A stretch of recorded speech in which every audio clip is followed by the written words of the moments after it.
వాక్యానుసారంగా సరి చేసుకొని యోగ్యమైన రీతిలో బలలో పాలుపొప్పులు పొందడం.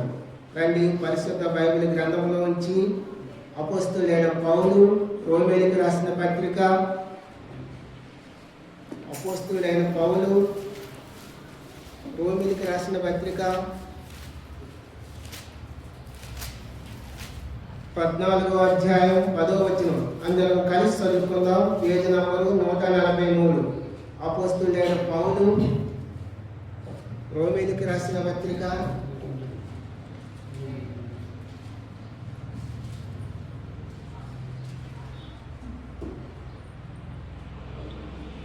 14వ అధ్యాయం 10వ వచనం. అయితే నీవు నీ సహోదరునికి తీర్పు తీర్చనేలా, నీ సహోదరుని నిరాకరింపనేలా మనమందరము దేవుని న్యాయపీఠం ఎదుట నిలుతుము. ఒకనొక దినం రాబోతుంది, మనమందరం కూడా దేవుని యొక్క న్యాయపీఠం ఎదుట నిలబడాలి. ఆ తీర్పులో ఎదుట నిలబడాలి. మనకి ఆ తీర్పులోకి రాని ఎడల, మనం తీర్పులోకి రాని ఎడల పరలోక రాజ్యంలో ఉంటాం. తీర్పులో వచ్చిన ఎడల నిత్య నరకంలో యుగాలు ఉండాలి. నిత్య నరకంలో కాలిపోవాలి. అగ్ని ఆరదు, పురుగు సావదు. ప్రేమైన దేవుని బిడ్డలారా, ప్రతి ఒక్క మానవునికి తీర్పు ఉంది. కాబట్టి మనము వాక్యానుసారంగా మన జీవితాన్ని చక్కబర్చుకొని సరిదిద్దుకొని జీవించాలి. యోధా పత్రిక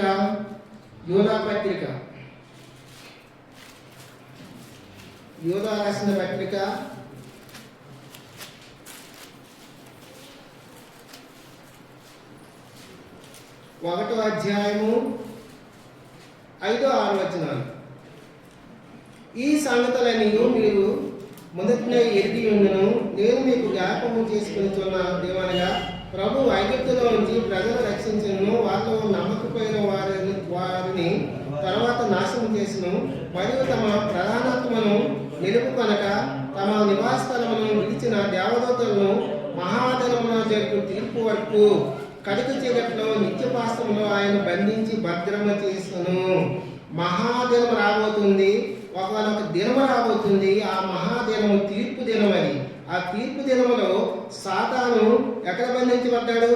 నిత్యపాసనములతో కటిక చీకట్లో ఆయన బంధించి భద్రము చేసను. కాబట్టి ప్రకటన గ్రంథము 22:12 ప్రకారము, ప్రకటన గ్రంథం 22:12 చూడండి. ప్రకటన గ్రంథము 22:12. ఇదిగో త్వరగా వచ్చుచున్నాను, వారు వారి క్రియలు చొప్పున ప్రతి వారికి చిట్టుకు నేను సిద్ధపరిచిన జీతం నా యొద్ద ఉన్నది. నేను సిద్ధపరిచే జీతం నా యొద్ద ఉన్నది. మన క్రియలు ఎట్లా ఉన్నాయి, దాన్ని బట్టి మనం తీర్పులోకి రాబోతున్నాము. మన అవసరం ఏంటంటే, బలవంతమైన అవసరం ఏంటంటే, మనము దేవుని తీర్పులోకి రాకుండా ఉండాలంటే ఎలాంటి జీవితం జీవించాలి. దేవుని తీర్పు ఫస్ట్ ఆరాధన వర్తమానంలో ఏం అవసరం ఉన్నాము? మానవునికి తీర్పు ఎందుకు వస్తుంది? ఇప్పుడు మనం బలవర్తమానంలో దేవుని తీర్పులోకి మనం రాకుండా ఉండాలంటే ఎలాంటి జీవితం, ఎలాగ జీవించాలి? దేవుని తీర్పులోకి మనం రాకుండా ఉండాలంటే ఎలాగా జీవించాలి, ఎలాంటి జీవితం జీవించాలి? ఆ తీర్పులోకి రాకుండా ఉండాలంటే ఎలాంటి జీవితం జీవించాలి అనేది మన అవసరం. అర్థమైందా? దేవుని తీర్పులోకి మానవుడు రాకుండా ఉండాలంటే మనం ఎలాగ జీవించాలి ఈ లోకంలో? దేవుని కనిపింపు వరకు చిన్న ప్రార్థన చేసుకుందాం. పరిశుద్ధుడా, ప్రేమ కలిగిన మీ పల్లొక్క తండ్రి యేసయ్యా, నీకు స్తోత్రాలు, వందనాలు, స్తుతులు దేవా. యేసయ్యా, బలవర్తమానములు నాతో మొత్తం మీరు మాట్లాడండి దేవా. యోగ్యమైన రీతిలో మమ్మల్ని మీరు సరి చేసుకుని బలలో పాల్గొని కృప చూపి సాయం చేయండి దేవా. నీ దయాస్తాలకు అప్పచెప్పుకుంటాను. అభిషేకం నా పైన ఉంచమని, నీ ఆత్మతో నన్ను నింపమని దేవా. బోధించే యోగ్యత లేని వాడిని, అర్హత లేని వాడిని ప్రభా, అయోగ్యని ప్రభా దేవా. దుమ్ము లాంటి వాడిని, ధూళి లాంటి వాడిని, గాలి లాంటి వాడిని ప్రభా, నిష్ప్రయోజకుని ప్రభా మీరు అభిషేకించి మహిమ పొందమని యేసే అతి ఉన్నతమైన నామంలో అడిగి బతుకులాడి వేడుకుంటున్నాము ప్రియపాల్లో ఒక్కొక్క తండ్రి.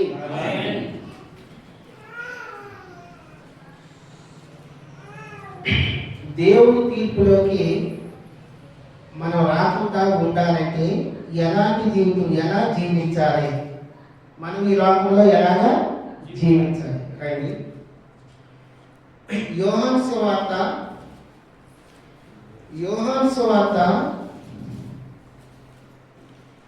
12వ అధ్యాయము, యోహాను సువార్త 12వ అధ్యాయము 47వ వచనం చదువుకుందాం. 12:47, పేజ్ నంబర్ 94. గట్టి చదవండి. ఎవరైనను నా మాటలు విని వాటిని గైకొనకుండిన యెడల నేను అతనికి తీర్పు తీర్చుదును. చాలా, ఎవరైనను నా మాటలు విని వాటిని గైకొనకుండిన యెడల నేను అతనికి తీర్పు తీర్చును. అంటే మనం తీర్పులోకి రాకుండా ఉండాలంటే ఏం చేయాలి? మొట్టమొదటిగా దేవుని యొక్క మాటలు గైకొనాలి. తీర్పులోకి రాకూడదంటే ఏం చేయాలి? మొట్టమొదటిగా దేవుని యొక్క మాటలు గైకొనాలి. గైకొనడం అంటే ఏంటి? వినాలి. గైకొనడం అంటే వినాలి. దేవుని మాటలు గైకొనాలి. దేవుని యొక్క మాటలు గైకొనే వారిగా ఉండాలి. అప్పుడే మనం తీర్పు నుంచి తప్పించబడతాం. దేవుడు వాక్యం మనతో ఏం మాట్లాడుతుందో, దేవుని వాక్యం ఏం బోధిస్తుందో, ఏం చెప్తుందో ఆ దేవుని యొక్క మాటలు మన హృదయంలో దాచుకోవాలి, ఆ భద్రపరచుకోవాలి. దేవుని మాటలు మనం గైకొనాలి, వినాలి. దేవుని యొక్క మాటలు విని ఆ వాక్యానుసారంగా ఆ దేవుని వాక్యం ప్రకారం నడుచుకోవాలి. అప్పుడే తీర్పు నుంచి తప్పించబడతాం. తీర్పు నుంచి తప్పించబడాలంటే మొట్టమొదటిగా మనం దేవుని యొక్క మాటలు గైకొనవారిగా ఉండాలి. ఆనాడు ఆదాము అవ్వ ఏదేమితో అంటారో దేవుడు ఉంచాడు. ఏ పూటకి ఆ పూట ఏం కావాల్సింది సమృద్ధిగా, ఏం కష్టపడాల్సిన లేదు.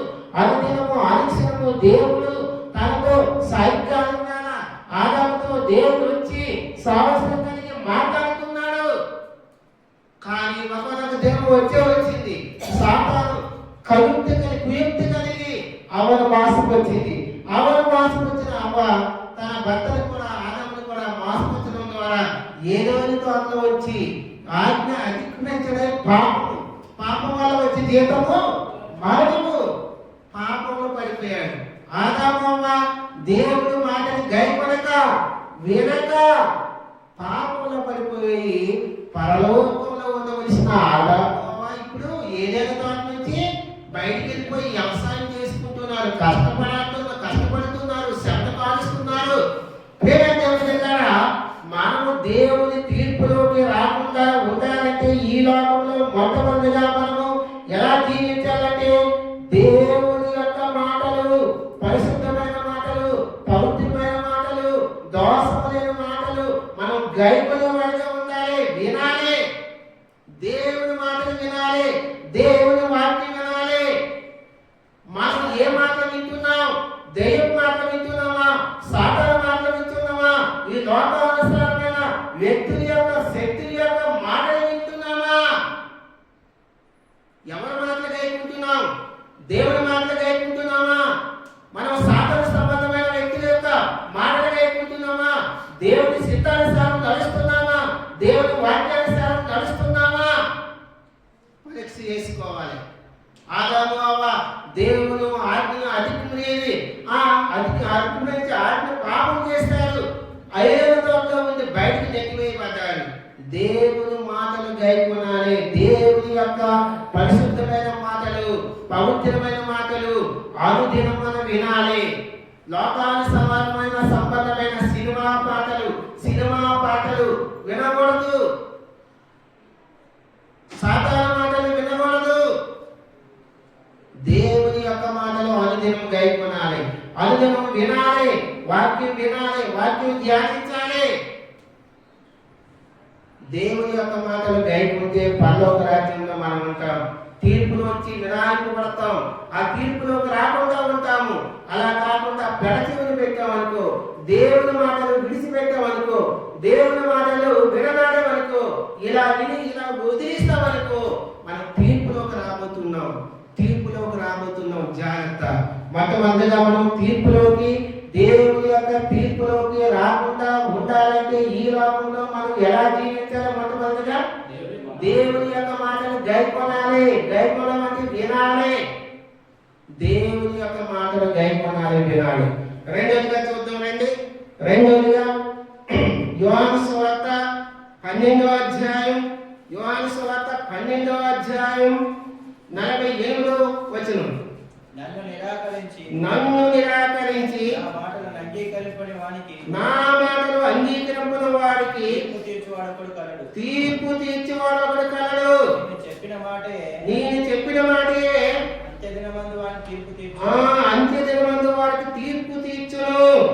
మొట్టమొదటిగా మనం ఈ లోకంలో దేవుని యొక్క తీర్పులోకి రాకుండా జీవించాలంటే ఎలా జీవించాలి? దేవుని యొక్క మాటలు గైకొనే వాడుగా ఉండాలి మొట్టమొదటిగా. రెండవదిగా దేవుని మాటలు అంగీకరించాలి. దేవుని మాటలు ఏం చేయాలి? అంగీకరించాలి. మొట్టమొదటిగా గైకొనాలి అంటే వినాలి. రెండవదిగా దేవుని మాటను అంగీకరించాలి. దేవుని మాటను అంగీకరించకుండా దేవుని మాటను పెడచమని పెట్టి దేవుని మాటను తోసివేసి నువ్వు అంగీకరించకుండా తూనీకరించినావు, జాగ్రత్త. యోనా తన జీవితంలో చూడండి. యోనా నినేవే మహాపట్నానికి వెళ్ళు, దానికి దుర్గత కలగబోతుంది, నువ్వు ప్రకటించాలి, నువ్వు వెళ్ళు. నినేవే మహాపట్నానికి వెళ్ళమంటే యోనా ఎక్కడికి వెళ్ళాడు? తర్సీకి వెళ్ళే వాడెక్కాడు, తర్సీకి పట్టణం పోతున్నాడు. యోనా దేవుని యొక్క మాటలు అంగీకరించినప్పుడు, తర్సీకి వెళ్ళే వాడెక్కినప్పుడు సముద్రంలో ఏం జరిగింది? సముద్రంలో ఏం జరిగింది? భయంకరమైన తుఫాను, వాడు పగిలిపోయేంత తుఫాను, మనుషులందరికీ నష్టం తెచ్చే భయంకరమైన తుఫాన్లో చిక్కుకున్నాడు. యోనా దేవుని మాటను అంగీకరించగా నినేవే పట్టణానికి వెళ్ళమంటే తర్సీకు పట్టణానికి పోతున్నాడు. దేవుడి వాక్యం ఎట్లా చెప్తుంది నీకు? దేవుడి వాక్యం ఏమి చెప్తుంది? దేవుడి వాక్యం ఒకలా చెప్తే మనం ఒకలా జీవిస్తే దేవుడి వాక్యం నష్టపోతాం. దేవుడి వాక్యాన్ని అంగీకరించాలి. దేవుడి వాక్యాన్ని మనం అంగీకరించాలి. దేవుడు పరిశుద్ధుడు, అంగీకరించాలి. దేవుడు నిత్య నివాసైన దేవుడు. దేవుడు ఆకాశం పట్టజాలని వాడైన ఆ మహా పరలోక రాజ్య మహిమను వైభాగ్యాన్ని విడిచిపెట్టి మనందరి పాపముల కోసము, ఆటి నుంచి విమోచన విడుదల కోసము, క్షమాపణ కోసము ఆ పడమను విడిచిపెట్టి భూలోకానికి వచ్చి నేను ఆ పాపాల కోసం, అపరాధాల కోసము, ఆమె దోషాల కోసము ఆయన నలపట్టబడ్డాడు. ఆయన అనేకుల చేత తృణీకరించబడ్డాడు, అనేకులతో ఉమ్ము వేయించుకున్నాడు, అనేకులతో గుద్దులు గుద్దించుకున్నాడు, అనేకులతో గాయపరచబడ్డాడు, ముళ్ళ కిరీటం ధరించుకున్నాడు. మనం నమ్మాలి. యేసుక్రీస్తు ప్రభువు ఈ లోకానికి వచ్చి మరణించి తిరిగి లేచాడని నమ్మాలి, అంగీకరించాలి. ప్రియమైన దేవుని బిడ్డ, దేవుని మాటలు అంగీకరించకుండా పెడచెవిని పెడుతున్నాము. యోనా తన జీవితంలో దేవుని యొక్క మాటలు అంగీకరించకుండా ఒక దగ్గరికి వెళ్ళమంటే ఇంకో పట్టణానికి వెళ్ళి నష్టం తెచ్చుకునే జీవితం. ఆ తుఫాన్లో చిక్కుకున్నాడు. భయానకమైన తుఫాన్లో చిక్కుకొని తుఫాన్లో ఉన్నవారందరికీ నష్టం వాటిల్లేవారుగా ఉన్నాడు. అప్పుడు యోనా చెప్తూ, అప్పుడు ఆ సముద్ర అగాధంలో నాకు ఈ తుఫాన్ తగ్గాలంటే ఏం చేయాలంటే నాకు ఆ సముద్రంలో పడవేయండి. పడవేయగానే దేవుడి ఏర్పాటులో మత్స్యాన్ని ఉంచి మత్స్యం కడుపులో 3 దినాలు యోనా ఉన్నప్పుడు ఆ మత్స్యం యొక్క కడుపులోంచి, పాతాళంలోంచి, శాప యొక్క కడుపులోంచి దేవుడికి మొరపెట్టినప్పుడు దేవుడు యోనా ప్రార్థన ఆలకించి అంగీకరించి యోనా ప్రార్థన ఆలకించేటప్పుడు యోనా జీవితంలో దేవుని మాటకి అంగీకరించినప్పుడు యోనా జీవితంలో గొప్ప మార్పు వచ్చింది. యోనా తన జీవితంలో గొప్ప మార్పు వచ్చి మళ్ళీ అప్పుడు నినేవే పట్టణానికి బయలుదేరాడు. నినేవే పట్టణానికి బయలుదేరి నశించే ఆత్మల్ని రక్షించుకున్నాడు. దేవుడు తన కార్యాన్ని దేవుడు ఎలాగైనా నెరవేర్చుకుంటాడు. కాబట్టి దేవుని బిడ్డారా, మనము మొట్టమొదటిగా దేవుని యొక్క తీర్పులోకి రాకుండా ఈ లోకంలో ఎలా జీవించాలంటే మొట్టమొదటిగా దేవుని యొక్క మాటను గైకొనాలి, వినాలి. రెండవదిగా దేవుని యొక్క దేవుని యొక్క మాటలను అంగీకరించాలి, వాక్యాన్ని అంగీకరించాలి, వాక్యాన్ని పెడచెవిన పెట్టుకోవద్దు. దేవుని వాక్యం ఏమి మాట్లాడుతుందో అంగీకరించాలి, విశ్వసించాలి. విశ్వసించేవాడు కలవర పడడు. నువ్వు విశ్వసించావనుకో దేవుని వాక్యాన్ని, కలవరాలన్నీ పోతాయి, కలవరాలన్నీ పోతాయి. విశ్వాసం లేకుండా దేవునికి ఇష్టడై ఉండుట అసాధ్యం. కాబట్టి ప్రేమైన దేవుని బిడ్డలారా, మీరు ఉన్న ప్రతి కలవరం పోవాలంటే వాక్యాన్ని అంగీకరించాలి, వాక్యం పట్ల విశ్వాసం కలిగి జీవించాలి, వాక్యం పట్ల విశ్వాసం కలిగి జీవించాలి. మొట్టమొదటిగా దేవుని యొక్క మాటలు గైకొనేవాడిగా ఉండాలి, వినాలి. రెండవదిగా దేవుని మాటలు అంగీకరించాలి, పడచెవిని పెట్టకూడదు. దేవుని మాటలు మనం అంగీకరిస్తే ఆ తీర్పు నుంచి మినహాయింపుంది, ఆ తీర్పు నుంచి తప్పించబడతాము. న్యాయపీఠం ఎదుట నిలబడినప్పుడు ఆయన ధవల సింహాసనం మీద కూర్చొని తీర్పు తీరుస్తారు ప్రతి ఒక్కరికి. ఆ తీర్పు నుంచి మనం మినహాయింపబడాలంటే, తప్పించుకోవాలంటే, నిత్య రాజ్యంలో పరలోక రాజ్యంలో జీవించాలంటే మనము దేవుని యొక్క మాటలు గైకొనాలి, వినాలి, దేవుని యొక్క మాటలు అంగీకరించే వారిగా ఉండాలి. మూడవదిగా రండి, యోహాను సువార్త 16వ అధ్యాయము, యోహాను సువార్త 16వ అధ్యాయము 8వ వచనం చదవండి. ఆయన వచ్చి పాపమును గూర్చి, నీతిని గూర్చి, తీర్పును గూర్చి లోకములకు ఒప్పుకొని చేయను. ఆయన వచ్చి పాపమును గూర్చి, నీతిని గూర్చి, తీర్పును గూర్చి లోకములకు ఒప్పుకొని చేయను. మూడవదిగా దేవుని యొక్క తీర్పులోకి మనం రాకుండా ఉండాలంటే ఈ లోకంలో ఎలా జీవించాలంటే నీతి కలిగి జీవించాలి, నీతి కలిగి జీవించాలి. మూడవదిగా ప్రేమ దేవుని బిడ్డలారా, మనం నీతిమంతులుగా ఈ లోకంలో జీవించాలి. మనుషులందరూ ఏ ఒక్క మనుషులు నీతిమంతుడు కాడు, నీతిమంతుడు ఒక్కడైనా లేడు ఈ లోకంలో. నీతిమంతుడు ఏ ఒక్కరు మానవుడు కాజాలేడు, నీతిమంతుడు ఒక్కడు కూడా లేడు.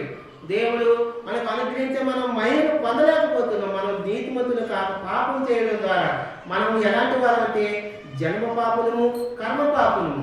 జన్మ వల్ల పాపులము, కర్మ వల్ల పాపులు. మన నీతిమంతులు కాలేదు. కీర్తన గ్రంథం 51లో దావీదు మహారాజు అంటాడు, నా తల్లి నన్ను పాపంలోనే గర్భం ధరించింది, నేను పాపంలోనే పుట్టి ఉన్నాను, పాపంలోనే పుట్టి ఉన్నావు, పాపంలోనే పడి ఉన్నావు. పాపంలోనే గర్భం దాచిన మనం నీతిమంతులు అవుతామా?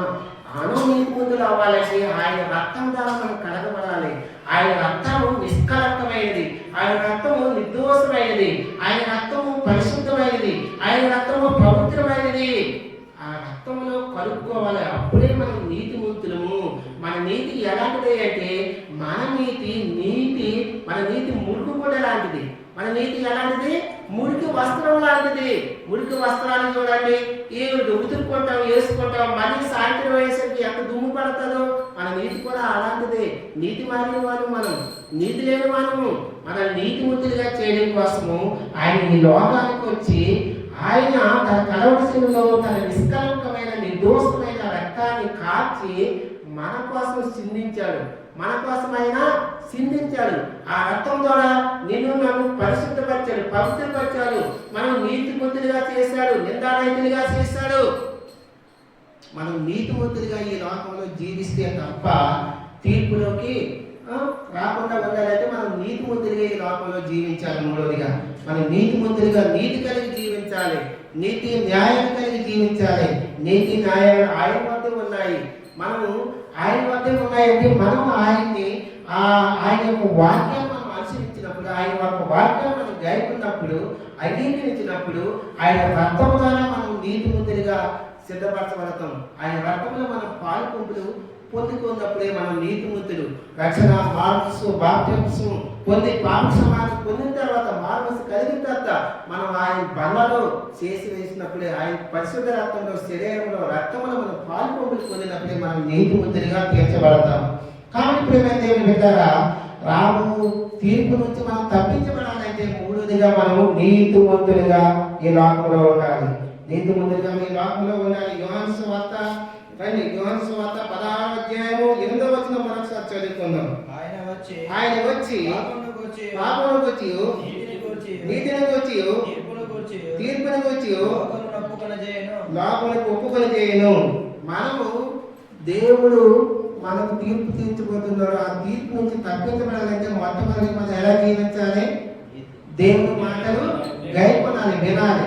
రెండవదిగా దేవుని మంత్రి యొక్క మాటలు అంగీకరించాలి. మూడవదిగా నీతిమంతుడిగా ఈ లోకంలో జీవించాలి. నాలుగవదిగా పాపం గురించి, పాపం గురించి మనకు పాపం ఇదిగో ఆయన వచ్చి పాపం గురించి నీతిని గురించి తీర్పు తీర్చింది కాబట్టి పాపం లేకుండా పరిశుద్ధంగా జీవించాలి. పాపానికి దూరంగా ఉండాలి. మనం పాపాన్ని బట్టి తీర్పు తీస్తాడు. మనం పాపం జీవితం వాక్యం మనకి ఎన్నిసార్లు మాట్లాడినా, ఎన్నిసార్లు హెచ్చరించినా, ఎన్నిసార్లు గర్దించినా మన పాపంలో పడిపోతున్నామంటే, ఆ చెడ్డ తలంపులో, చెడ్డ ఆలస్యంలో, చెడ్డ క్రియలు చేస్తున్నామంటే ఇంకా మనం తీర్పులోకి వస్తాం. తీర్పులోనే ఉన్నాం. తీర్పుని తప్పించుకోవాలంటే మనం ఆ పాపానికి, పాపరహితమైన జీవితం, పాపం లేని జీవితం, పరిశుద్ధమైన జీవితం జీవించాలి. ప్రియమైన దేవుడి గారు ఆదికాండము 4:7 చూడండి. ఆదికాండం 4:7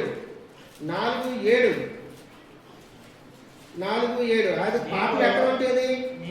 నీవు సక్రియ చేసిన ఎడలా తలంటుకొనవా, సక్రియ చేయని ఎడలా వాకిట పాపము పొంచి ఉండును. నీ ఎడల దానికి వాంఛ కలుగును, నీవు దాన్ని ఏడుదవలెను. కయ్యూను ఏబేలు అన్నదమ్ములే. కయ్యూనేమో సత్క్రియ చేయలేదు, ఏబేలేమో మంచి క్రియ చేసి దేవుడు తన బలిని అర్పణలో అంగీకరించాడు. ప్రేమైన దేవులారా, పాపం ఎక్కడ ఉంటుందట? వాకిట పొంచి ఉంటుంది. పాపము వాకిట పొంచి ఉంటుంది. నిన్ను మెంగాలని పొంచి ఉంటుంది పాపము. నిన్ను ఎప్పుడు మింగిదునా అని వాకిని కాపలా కాస్తుంది పాపం. పాపం ఎక్కడ కాపలా కాస్తుంది? మన వాకితే రెడీ కొట్టాలి సాతాను. నువ్వు ఎప్పుడు వస్తావా, ఎప్పుడు పాపం పడవేయాలా, ఎప్పుడు నేను మింగివేయాలని పాపము వాకిట పొంచుకుంటుంది. అది కాపలా కాస్తుంది సాతాను. ఎప్పుడు ఇతడు బయటకు వస్తాడు, వాకిటికి వస్తాడు పాపంలో పడవేయాలని. చూపుల ద్వారా, ఆలోచన ద్వారా, తలంపుల ద్వారా, క్రియల ద్వారా పాపంలో పడగొట్టాలని చూస్తాడు. పాపంలో పడగొట్టడానికి వాకితే సాతాను పొంచి ఉంచాడు. పాపం వాకిటి పొంచి ఉన్నట్లుగా సాతాను నీ కోసం కాపలా కాస్తాడు. అయినా సరే నువ్వు వాక్యంలో, ప్రార్థనలో, ఆరాధనలో, వాక్యం ధ్యానించే విషయంలో దేవుని మాటలు గైకొన్నప్పుడు, దేవుని మాటలు అంగీకరించినప్పుడు, నువ్వు నీతిమంతుడిగా ఉన్నప్పుడు ఆ పాపము నేనేమి చేయలేదు. ఆ పాపం నేనేమి చేయలేదు. ఈ 3 విషయాలు గైకొన్నావు. దేవుని మాటలు ఎప్పుడైతే గైకొన్నావో, దేవుని మాటలు ఎప్పుడైతే అంగీకరించావో, నీతిమంతుడిగా ఎప్పుడైతే జీవిస్తున్నావో, పాపాన్ని జయించిన దేవుడు ఆయన. కాబట్టి నీకు ఆ దేవుని యొక్క క్రియలు, దేవుని యొక్క శక్తి నిన్ను ఆవరించుకున్నది. కాబట్టి ఈ పాపము పైన నీకు విజయాన్నిచ్చే దేవుడు ఆయన. ఆ పాపాన్ని దూరపరిచే దేవుడు. రోమిలికి రాసిన పత్రిక 6 చూడండి. 6 రోమిలికి రాసిన పత్రిక 6:23 చూడండి. రోమా 6:23.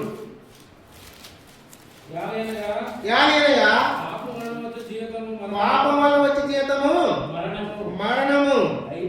అయితే దేవుని కృపావరము పాపం వల్ల వచ్చే జీవితం ఏంది? మరణము. ఆ మరణము తప్పించి ఆ దేవుని యొక్క కృపా కనికరం వల్ల నీవు నిత్య జీవం ఇస్తున్నాడు దేవుడు. ఆ పాపాన్ని తీసివేసి నీకు నిత్య జీవం ఇచ్చే దేవుడుగా ఉన్నాడు. ప్రేమ దేవుడు విన్నారా? ఈ పాపంలో జీవించినంత కాలము నువ్వు తీర్పులోనే ఉంటావు. పాపానికి విడిచిపెట్టి పరిశుద్ధమైన జీవితం, పవిత్రమైన జీవితం ఎప్పుడైతే జీవిస్తామో మనం తీర్పులోకి రాకుండా దేవుడు మనల్ని కాపాడుతాడు. ఆ తీర్పులో మనం రాకపోతే మన నిత్య జీవం పొందుకునే వాడిగా ఉంటాము. యోహాను రాసిన పత్రిక 1:7 చూద్దాం. యోహాను రాసిన మొదటి పత్రిక 1:7 చూద్దాం రండి.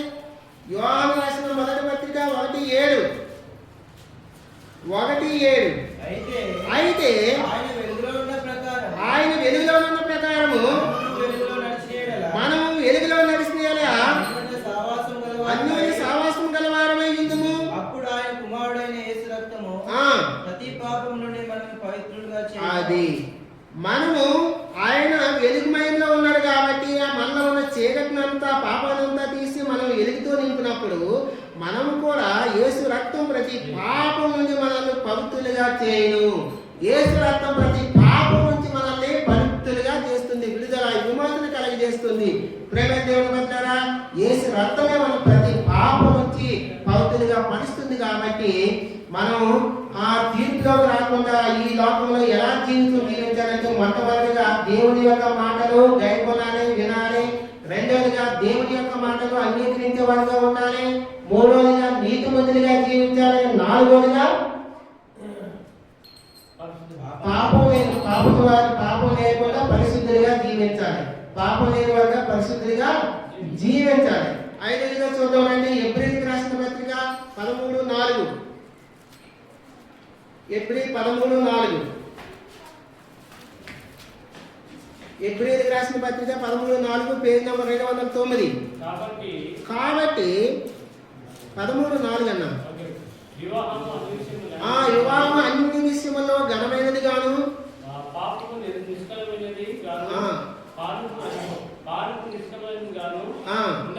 ఉండవలేను. వేశ్యాసంగులకును వ్యభిచారులకును దేవుడి తీర్పు తీర్చును. వేశ్యాసంగులకును వ్యభిచారులకును దేవుడి తీర్పు తీర్చును.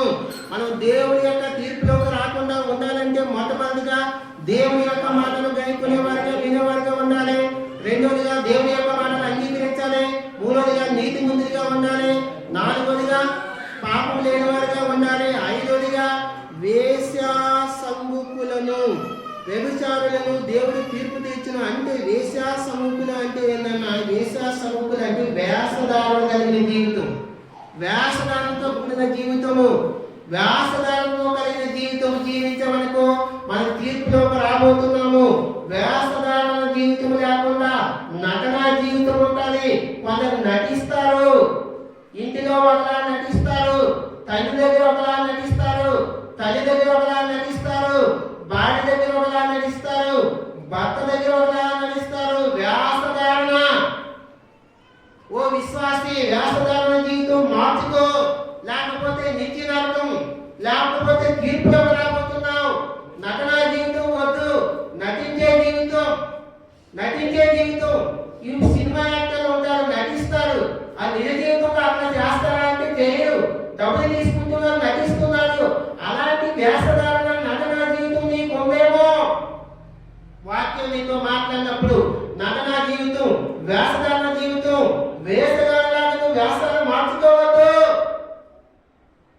శాపం ఉన్నప్పుడు ఒకలాగా, లేనప్పుడు ఒకలాగా, తల్లి ఉన్నప్పుడు ఒకలాగా, తల్లి లేనప్పుడు ఒకలాగా, తల్లి ఉన్నప్పుడు ఒకలాగా, తల్లి లేనప్పుడు ఒకలాగా. పిల్లలు కొన్నిసార్లు వ్యాసాలు మార్చుకొని వ్యాసధారణ జీవితం నటిస్తే నష్టపోతావు. ఓ ఎవరిస్తారా, వ్యాసధారణ జీవితం లేకుండా, వ్యాసధారణ ఉండకుండా, నటన జీవితం లేకుండా జీవితాన్ని మార్చుకో. వేషధారణ జీవితం ఉండాలి. కొందరు సహోదరులు అంటారు, అక్క నీకు తెలుసా ఫలానా సహోదరు యొక్క కోడలు ఫలానా అంటే ఇక్కడైనా కాదు, ఎక్కడైనా సపోజ్ నేను అంటున్నా. అక్క తెలుసా అంటే అయిపోయినట్టుగే, తగిలించినట్టుగే. ఏమి ఉండదు, అనవసరం మాటలు, ముసలమ్మ ముచ్చట్లు. అక్కడ వాళ్ళు కొందరు ఎక్కడ ఉంటాయంటే అక్కడ వాళ్ళు ఇక్కడ తగిలి, ఇక్కడ వాళ్ళని అక్కడ లేనిపోయినవన్నీ సృష్టిస్తారు. అంతా ఏముండదు, చెప్తే అంతా అబద్ధం, అంతా మోసమే. ఆ మాటల మీద నష్టపోవద్దు, చెప్పుల మాటల మీద నష్టపోవద్దు. చెప్పే మాటల మీద నష్టపోవద్దు.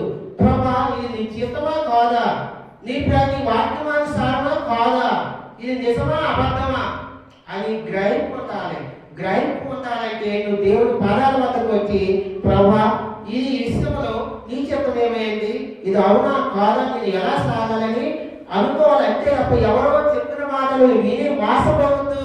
అమ్మ మోసపోయింది, ఆదా మోసపోయాడు, నష్టపోయాడు. చెప్పిన మాటలు విని నష్టపోయొద్దు. చెప్పిన మాటలు విని నష్టపోయేవాడుగా ఉండొద్దు. ప్రేమ దేవుడి మనం వ్యాసధారణ జీవితం మనం కలిగి జీవించకూడదు.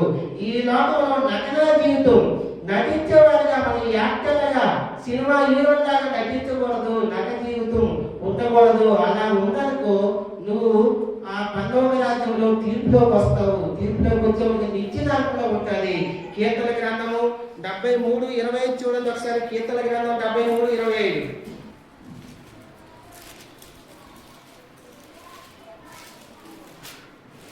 ఆకాశమందు నీవు తప్ప నాకెవరున్నారు, నీవు నాకుండగా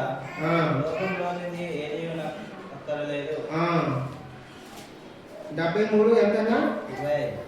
25. ఆకాశమందు నీవు తప్ప నాకు ఎవరన్నారు, నీవు నాకు ఉండగా లోకంలో ఉంది ఏది నాకు అక్కర్లేదు అని దేవుని పైన భారం వేసేయాలి. మనము దేవుని పైన భారం ఉండాలి, భారం వేసేయాలి. ఆకాశంలో ఉన్న దేవుడు తప్ప నాకు ఎవరున్నారయ్యా, నువ్వు నాకుండగా లోకంలో ఉంది ఏది నాకు అక్కర లేదు. అనేక మాటలు, అనేక వ్యాసకారణ మాటలు, అనేక మోసపరిచే మాటలు, అనేక కవలమైన మాటలు నీకు చెప్పినప్పుడు నువ్వు ఆ మాటల్ని మాట్లాడకూడదు, నువ్వు ఆ మాటలు వినకూడదు.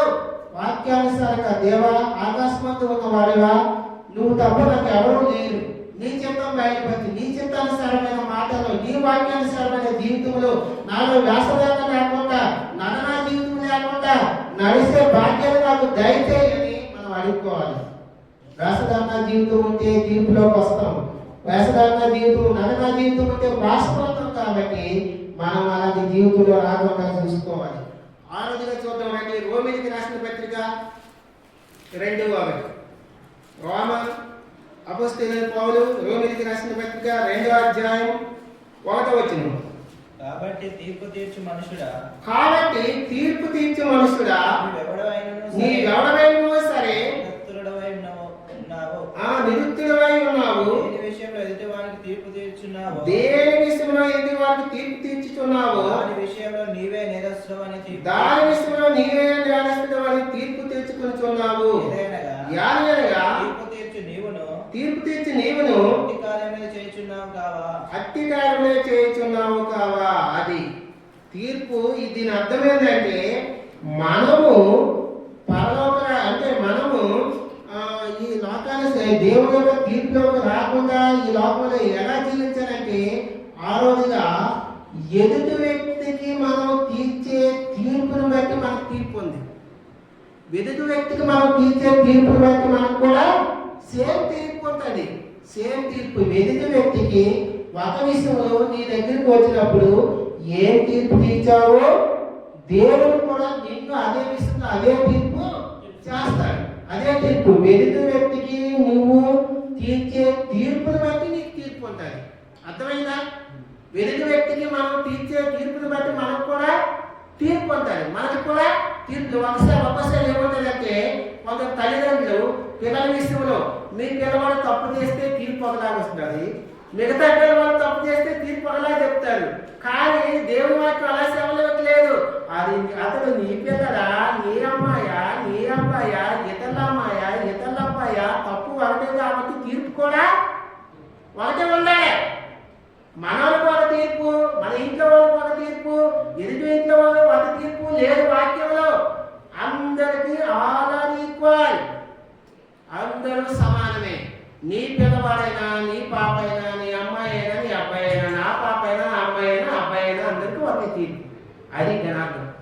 ఎదుటివాడికి మనం తీర్చే తీర్పుని బట్టి మనకు దేవుడు తీర్పు తీరుస్తాడు. సపోజ్ పాపం చేత పట్టబడిన స్త్రీ ఉంది.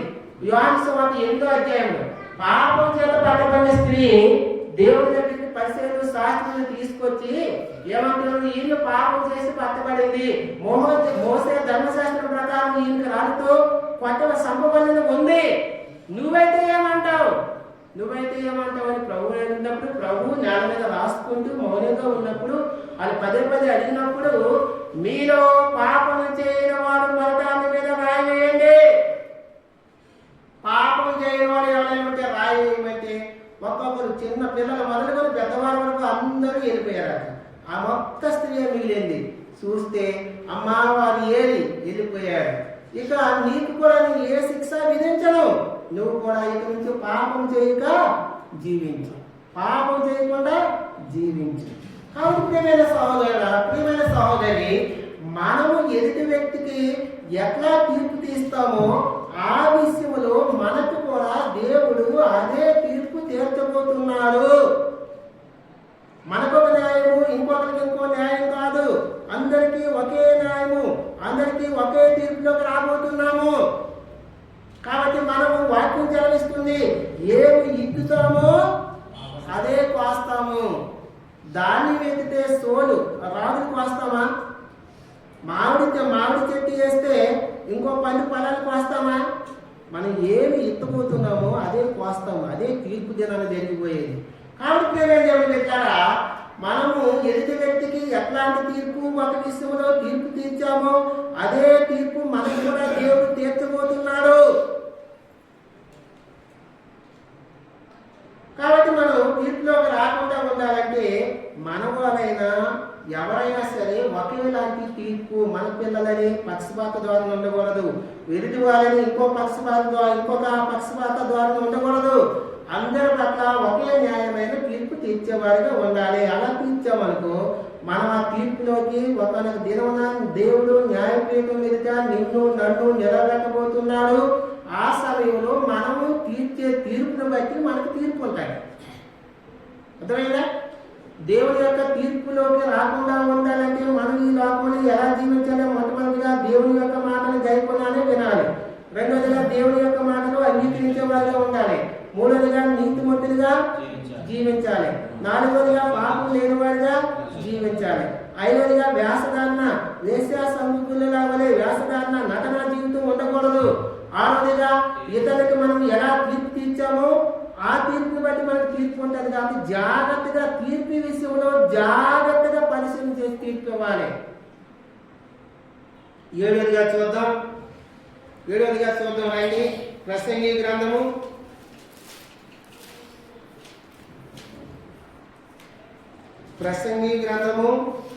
12:14. గూఢమైన ప్రతి అంశమును గూర్చి దేవుడు విమర్శ చేయనప్పుడు ఆయన ప్రతి క్రియను అది మంచిదే గాని చెడ్డదే గాని తీర్పులోనికి తెచ్చును. మనము చేసే ప్రతి క్రియను బట్టి తీర్పు ఉంటుంది. ప్రతి క్రియ అంటే పని. క్రియ అంటే ఏంటి? పని. మనం చేసే ప్రతి పనిని బట్టి మనకు తీర్పు ఉంటుంది. అది మంచి పనా, మంచి తీర్పు ఉంటుంది. చెడ్డ పనా, చెడ్డ తీర్పు ఉంటుంది. చెడ్డ తీర్పు అంటే నిత్య నరకంలోకి వెళ్తాం. మనం చేసే ప్రతి క్రియను బట్టి ఎలాంటి క్రియ చేస్తున్నాము, ఎలాంటి క్రియలు మంచి క్రియలు చేస్తే అది మంచి తీర్పులోకి వస్తాము. పరలోక రాజ్యంలో యుగాలు ఆయనతో నిత్య జీవులో జీవిస్తాము. లేని అలా చెడ్డ క్రియలు చేస్తామనుకో చెడ్డ జీవితమే, నిత్య నరకమే. అగ్ని ఆడదు, పురుగు సావదు. యుగాలు ఆ నిత్య అగ్నిలో కాలిపోవాలి, ఆత్మ కాలిపోవాలి, దహించిపోవాలి. ధనవంతులు ఉన్నారు, లాజరు ఉన్నాడు. ధనవంతుడు ఏదైనా మంచి క్రియ ఒకటైనా చేశాడా ఈ లోకంలో? ఏ మంచి క్రియ చేయలేదు. అతను మరణించిన తర్వాత లాజరు కూడా మరణించాడు. ఇద్దరు. లాజరు ఎక్కడ ఉన్నాడు? అబ్రహాము రొమ్మున ఆనుకొని ఉన్నాడట. లాజరు అబ్రహాము రొమ్మున ఆనుకొని ధనవంతుడు అగ్నిలో కాలిపోతున్నాడు. ఎందుకయ్యా ధనవంతుడు దేవుడు దీవించాడు, ఆశీర్వదించాడు అంటే చెడ్డ క్రియలు చేశాడు. ఒకటైనా నీతి క్రియలు చేయలేదు, ఒకటైనా న్యాయబద్ధమైన క్రియలు చేయలేదు, ఒకటి కూడా మంచి క్రియలు చేయలేదు.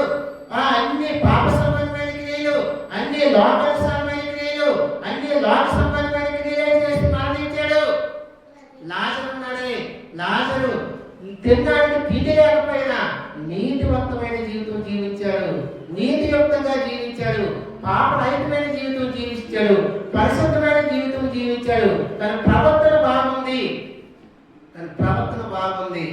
ధనవంతుడు తన ఇష్టానుసారమైన ఈ లోకాల్లో పాపాన్ని జురుకుంటూ తన ఇష్టానుసారమైన తీర్పులో జీవించాడు, తన ఇష్టమైన మాటలు మాట్లాడుతూ జీవించాడు. కాబట్టి మనము చేసే ప్రతి క్రియను బట్టి నువ్వు ఏ పని చేసినా, ఏ క్రియ చేసినా దేవుని యొక్క నామానికి మహిమకరంగా ఉండాలి.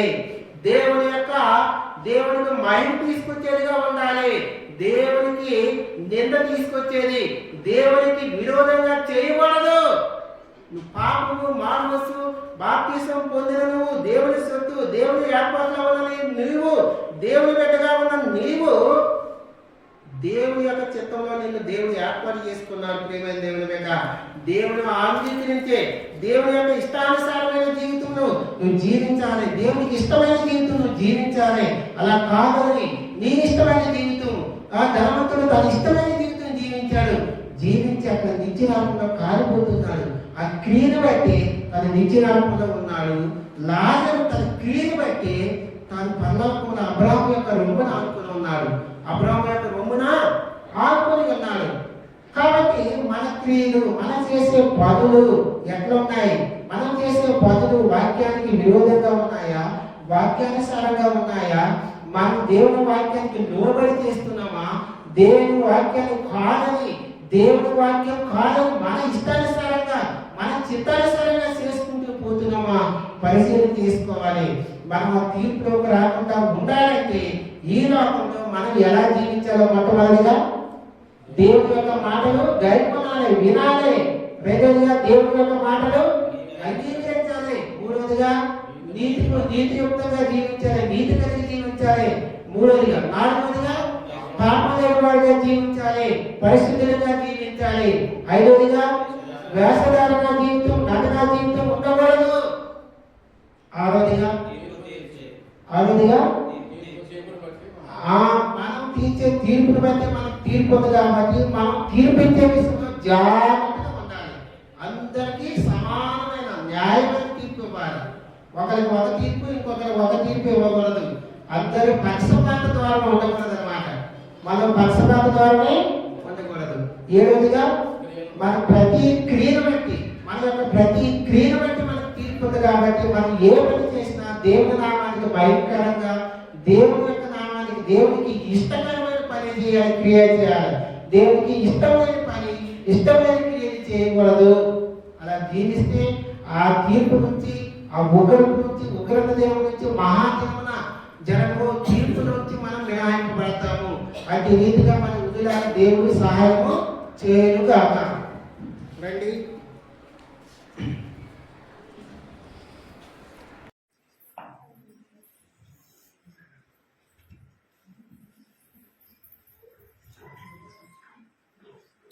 ప్రభు నామాన అందరికీ వందనాలు. నా పేరు ఏలీసా. మాది విజయనగరం జిల్లా. ఆంధ్రప్రదేశ్. ఉమ్మడి ఆంధ్రప్రదేశ్లో ఉన్నప్పుడు 2005వ సంవత్సరంలో 2003 డిఎస్సిలో నేను రాస్తా. ఇక్కడ 2003 డిఎస్సి, 2005లో జాయినింగ్ అయ్యాము. జాయినింగ్ అయినప్పుడు అయితే మా జిల్లాలో, విజయనగరం జిల్లాలో పోస్టులు ఏం లేవు.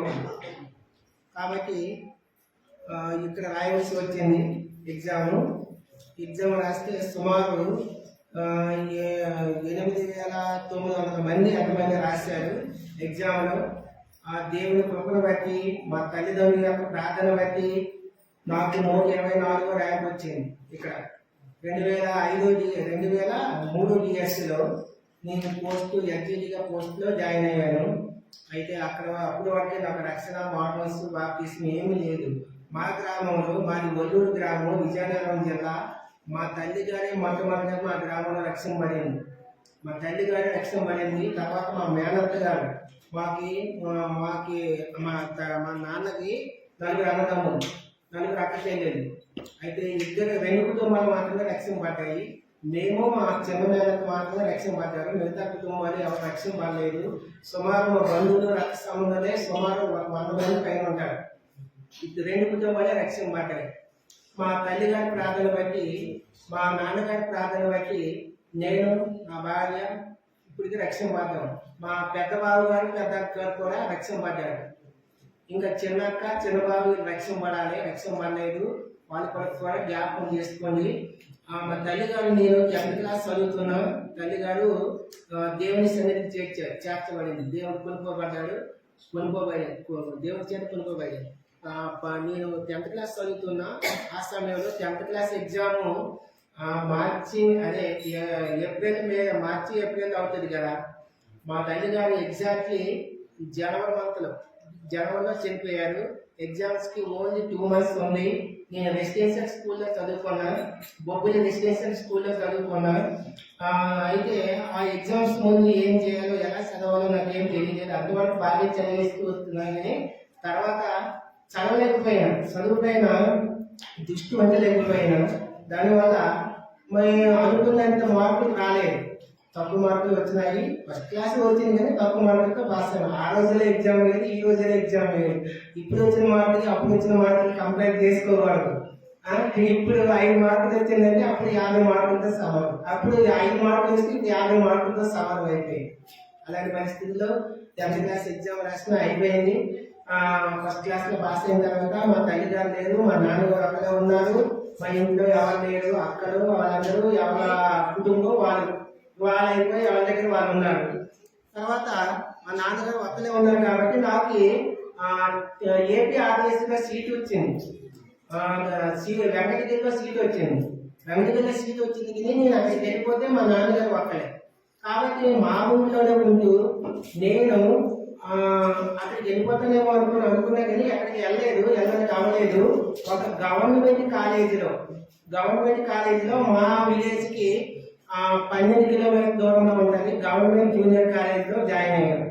ఎంపీసీ గ్రూప్ లో జాయిన్ అయ్యాను. ఎంపీసీ గ్రూప్ లో జాయిన్ అయితే ఎంకి లేరు, పీకి లేరు, సీకి లేరు చెప్పేది మొత్తం 0.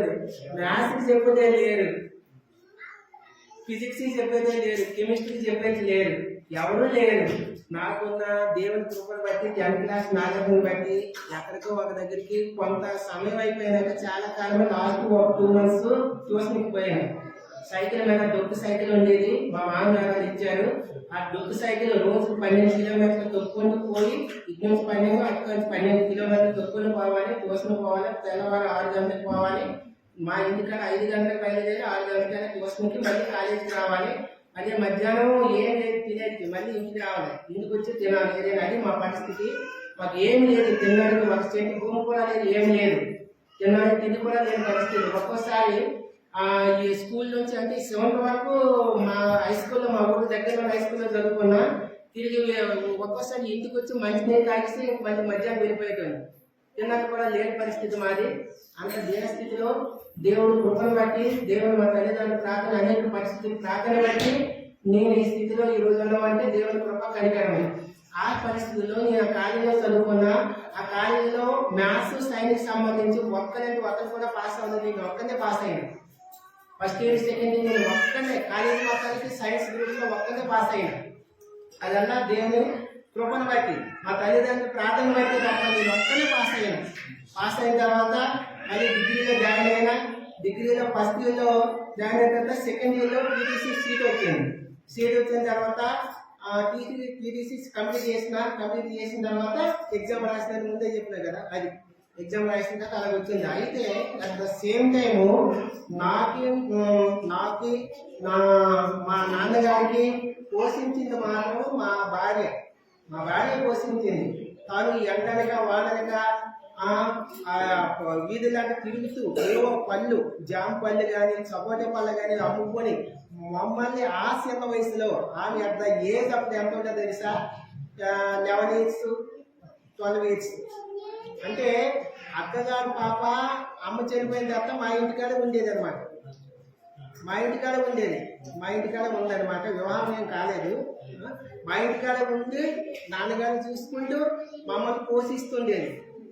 ఆమె ఎంతో ప్రయాసపడింది, తన జీవితాన్ని త్యాగం చేసింది. తను చదువుకోకుండా మాకు పోషిస్తూ ఆ ఎండనక వానక ఆమె ఎంతో కష్టపడి ప్రయాసపడి మమ్మల్ని పోషిస్తూ వచ్చిన తర్వాత నాకు ఉద్యోగం వచ్చిన తర్వాత, వివాహం వయసు వచ్చిన తర్వాత, వివాహం కోసం నాకు ఉద్యోగం ఉంది కాబట్టి అనేక రీతిలుగా కపట మోసం చేసే రీతులు ఈ లోకంలో ఆమె చేసుకుంటే నీకేం వస్తుంది రా, బయటికి పోతే అనేక డబ్బులు వస్తాయి, ధనం వస్తుంది అది చెప్పే మాటలు. చాలా మంది చెడగొట్టే వాళ్ళు ఉంటారు. ప్రేమైన దేవుని బిడ్డలారా, నేను ఏ మాటలకి వెళ్ళలేదు, ఎవరి మాటకి వెళ్ళలేదు. అత్తగారికి 2 పాపలు. ఈమె పెద్ద ఆమె నా భార్య, ఇంకొక చిన్న ఆమె ఉంది. ఏమైనా చేసుకోవాలి మా నాన్నగారు నేను డిసైడ్ అయిన తర్వాత చేసుకున్న తర్వాత వివాహం చేసిన తర్వాత దేవుని చిత్తంలో అప్పుడు మీ ఇద్దరు రక్షణ పడలేదు. నాన్నగారు అమ్మగారు రక్షణ పడ్డారు. వివాహం అయిన తర్వాత కొన్నాళ్ళకి మా ఊళ్ళో పరిస్థితి ఇంకా అప్పుడు అవుతుంది, జరుగుతూ ఉంది. కానీ మేమైతే మందిరం మా నాన్నగారే వెళ్తారు, మేము వెళ్ళేవాళ్ళం కాదు. ఆ తర్వాత దేవుడు మా భార్యతో మాట్లాడినప్పుడు తను వెళ్తూ ఉండేది. వెళ్ళినా సరే మాకు పిల్లలు లేరు. మేనరకం, అక్కగారి పాప మేనరకం కాబట్టి మొట్టమొదటి 2 అబ్బాయిలు పుట్టి చనిపోయారు. ఇద్దరు అబ్బాయిలు పుట్టి చనిపోయితే నీకు మేనరికం కాబట్టి ఇవాళ నీకు పిల్లలు పుట్టడం అసాధ్యం అని ఏ డాక్టర్ గారికైనా చెప్పిన రకంగా భార్య పట్టుదలతో సంఘం అంతా కలిసి పట్టుదలతో ప్రార్థన చేసినప్పుడు ఇప్పుడుకి మాకి ఇద్దరు పిల్లలు, ఒక అమ్మాయి అబ్బాయి. వాళ్ళకి దేవుడు కృపను బట్టి ఏ లోపం అంటే ఆరోగ్యం పరంగా ఎలాంటి లోపం లేకుండా బాగా ఉన్నాడు. అదంతా సాధ్యమైందంటే కేవలం దేవుని యొక్క కృప కనికరమును బట్టి. నేను 2017 సంవత్సరంలో నేను రక్షణ పొందాను. 2017 సంవత్సరం రక్షణ పొంది 2017 మే 24వ తారీఖున నేను బాప్టిజం తీసుకున్నా మా విలేజ్ లో, మా ఊళ్ళో విజయనగరం జిల్లా ఒల్లూరు గ్రామంలో. ఆ విధంగా మా జీవితంలో దేవుడు చాలా కార్యాలు, ఎన్నో ఆశ్చర్య కార్యాలు చేశాడు. రీసెంట్ గా మొన్న పాపలపేట ఫస్ట్ ఫేజ్ లో ఎలక్షన్ లో పాపలపేట ఎలక్షన్ కి ట్రైనింగ్ పోయి వచ్చినప్పుడు కౌరుపల్లి దగ్గర ఒక యాక్సిడెంట్ అయింది. నేను ఇక్కడ బస్కే పోయినా. అటుకంచి ఇంకోసారి మా సార్ నష్టపల్లి ఉంటారు, ఆంధ్ర టీచర్. అతను కూడా బైక్ ఖాళీ ఉండి వచ్చామంటే ఎక్కిన. ఎగ్జాక్ట్లీ కౌరుపల్లికి వచ్చినాం. కౌరుపల్లికి వచ్చేసరికి ఒక ముసలాయన మీ స్ట్రైట్కి వస్తున్నాం, ఆయన అక్కడ స్కూటీ ఆపి మళ్ళీ మధ్యలో రోడ్డు మీద తీసుకొచ్చారు. గుద్దాం ఇద్దరు. నాకు హెల్మెట్ లేదు, ఇక్కడ కానీ అక్కడ పడినా. ఆ సార్కి హెల్మెట్ ఉంది, హెల్మెట్ పగిలిపోయింది కానీ ఏం కాలేదు, ఆ ముసలానికి ఏం కాలేదు. దేవుడు ఈ ఒకటే కాదు, ఎన్నో కార్యాలు. నాకు చిన్న గాయం కూడా అవ్వలేదు. వాళ్ళిద్దరికి నాతో పాటు వాళ్ళిద్దరు కూడా ఏం కాలేదు. ఎందుకంటే యెహోవా యందు భయభక్తులు గల వారి చుట్టూ ఆయన దూత కావాలా ఉండి వారిని కాపాడను. కాబట్టి ప్రేమైన దేవుడు వెళ్ళారా, మనము దేవుని యందు భయభక్తి కలిగి జీవించినప్పుడు ఆ మరణం నుంచి, అపాయం నుంచి దేవుడు మనల్ని తప్పిస్తాడు, కాపాడుతాడు. నేను మీకంటే జ్ఞానవంతుని కాదు, అందసందాన్ని కలిగిన వాడిని కాదు, కానీ దేవుని కృపను బట్టి నాకైతే కష్టపడడం ఒకటే తెలుసు. చదువు పట్ల కష్టపడి చదువుకోవడం తెలుసు తప్ప ఏమి లేదు. నేను యాక్చువల్గా క్రికెట్ ప్లేయర్ అవ్వాలనుకున్నా, కానీ అది ఆ రోజుల్లో సాధ్యం కాదు, అసాధ్యం. నేను స్టేట్ లెవెల్లో ఫుట్బాల్ ప్లేయర్ని. నేను రెసిడెన్షియల్ స్కూల్లో చదువుకున్నా కదా. గేమ్స్ బాగా వస్తాయి ఆ రోజుల్లో. ఆ గేమ్స్ వైపు వెళ్ళాలంటే మనకి ధనం ఉండాలి, డబ్బు ఉండాలి, మన స్టాటస్ అవన్నీ సరిపోవు. కాబట్టి ఇంకో మార్గం నాకు దేవుడు ఏర్పాటు చేసుకున్నాడు. టీచర్గా ఎట్లయినా జాబ్ కొట్టాలని పట్టుదల కలిగి రోజుకి 16 గంటలు చదివాను. 3 నెలలు 2003 డిఎస్లో రోజు 16 గంటలు 3 నెలలు.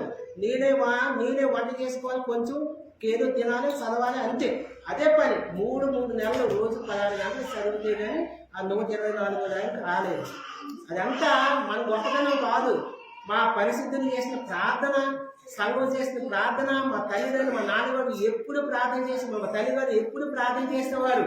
దానివల్లే తప్ప మీకంటే నేనేం గొప్పవాడిని కాదు. కాబట్టి దేవుడి విశ్వాసం ఉంచాలి, దేవుడి వాక్యాన్ని నమ్మాలి.